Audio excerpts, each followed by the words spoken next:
La bêtise du militaire. Depuis la nuit des temps, l'homme est un animal social hiérarchisé et un terrible prédateur chassant en groupe et défendant âprement son territoire contre les autres prédateurs, mais aussi contre les autres groupes humains.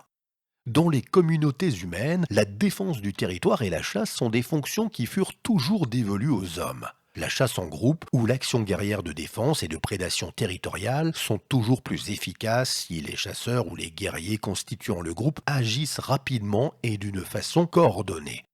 Pour cela, il faut que les hommes aient établi au sein du groupe une hiérarchie et que la réflexion individuelle des subordonnés soit bloquée pour que ceux-ci, sans se perdre en analyse, en réflexion et en tergiversation, exécutent le plus vite possible les actions ordonnées par le chef. L'humanité guerrière et prédatrice a donc sélectionné au cours de son évolution les hommes les plus capables de se hiérarchiser et ayant les capacités soit de commander, soit d'obéir d'une façon servile et aveugle aux ordres de ceux considérés comme des chefs. En groupe, le guerrier efficace et le plus rapide est donc celui qui ne se pose pas de questions sur la moralité de ses actions ou sur leur logique, laissant l'analyse de la situation et de la moralité à son supérieur hiérarchique. C'est ainsi que si le militaire peut paraître stupide par son absence de réflexion et son obéissance aux ordres, c'est cette hiérarchisation et cette soumission du soldat qui ont permis aux civilisations les plus hiérarchisées de s'imposer et de dominer le monde, c'est-à-dire de récupérer le plus d'énergie par la conquête et la prédation de leurs armées pour voir leur population s'accroître et s'étendre.